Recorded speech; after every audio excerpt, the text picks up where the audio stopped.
12/5/2026 তারিখ আমাদের বিশ্ববিদ্যালয়ের যে গেটটি 20 মাইলে অবস্থিত, সেই গেট দিয়ে 6টা 58 আমরা সিসিটিভি ফুটেজ থেকে এই তথ্যগুলো পেয়েছি। 6টা 58 বিশ্ববিদ্যালয়ে প্রবেশ করেন। 7টা 2 তিনি 20 মাইল মোড়ে অতিক্রম করে জাবি স্কুল কলেজের সামনে দিয়ে ব্যাচেলার কোয়ার্টারের মোড় হয়ে 7টা 15 তিনি প্রান্তিক গেটে আসেন এবং সেখানে তিনি 1 মিনিট অবস্থান করেন।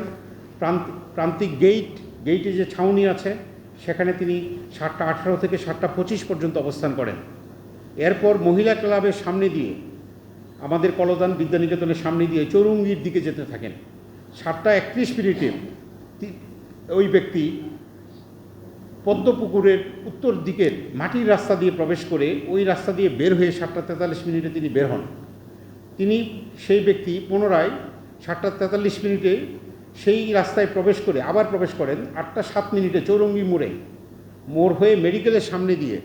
এগুলো 8টা 26 প্রথমবার ঘটনাস্থল যেখানে ঘটনা ঘটিয়েছেন সেখানে প্রথমবার 8টা 26 সেখান দিয়ে তিনি শহীদ সালাম বরকত হলের মোড়ে যান। এগুলো আমাদের সিসিটিভির তথ্য। এরপর 8টা 33 শহীদ সালাম বরকত হলের মোড় থেকে ঘটনাস্থলের পাশ দিয়ে আবার ট্রান্সপোর্টে ফিরে আসেন। ট্রান্সপোর্ট থেকে আবার ঘটনাস্থল অতিক্রম করে শহীদ সালাম বরকত হল পার হয়ে রাত 9টায় আফম কামাল উদ্দিন হলের সামনে আসে।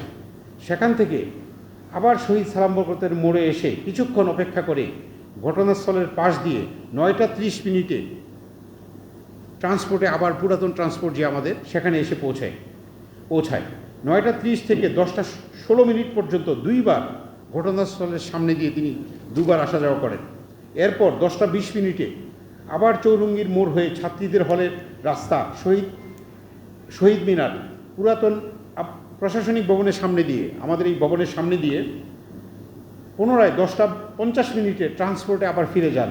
10টা 54 ঘটনাস্থলের দিকে যান, যে আবার ট্রান্সপোর্টে ফিরে আসেন এবং ফাইনালি 11টা 1 দিকে শহীদ সালাম বরকত হলের দিকে যায় এবং ফেরার পথে 11টা 13 ঘটনাস্থলে ফজিলাতুন্নেসা হল সংলগ্ন রাস্তার পাশে এই ঘটনাটি ঘটান। আমরা এই তথ্যগুলো আমাদের সিসিটিভি ফুটেজ পর্যালোচনা করে আমরা পেয়েছি এবং আরও আছে বিস্তারিত।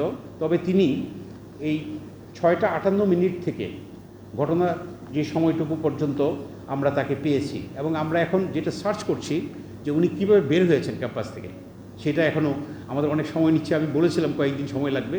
আমরা সেই সময়টা দিয়ে অনেকগুলো মনিটরে সেগুলো আমরা রেকর্ডিংগুলো পর্যবেক্ষণ করছি। সেই জন্য আমরা আশা করি সকল অংশীজনগুলো যে সিদ্ধান্তগুলো হয়েছে এবং আমাদের প্রাণপ্রিয় শিক্ষার্থীগণ যে দাবিগুলো দিয়েছেন সেই দাবিগুলোর পরিপ্রেক্ষিতে বিশ্ববিদ্যালয় কর্তৃপক্ষ যে সিদ্ধান্তগুলো গ্রহণ করেছেন সেগুলো যথাযথ দ্রুত সময়ে যথাযথ বাস্তবায়নের মাধ্যমে জাহাঙ্গীরনগর বিশ্ববিদ্যালয় তার যে আবাসিক রূপ সেই রূপটা রেস্টোর হবে এবং এই ধরনের অনাকাঙ্ক্ষিত ঘটনা বিশ্ববিদ্যালয়ে আর ঘটবে না। আমরা সকলে মিলে সচেষ্ট থাকব এবং আমি সকল অংশীজনকে অনুরোধ করব এই ব্যাপারে সচেষ্ট আমাদেরকে বিশ্ববিদ্যালয় কর্তৃপক্ষকে সহযোগিতা করার জন্য।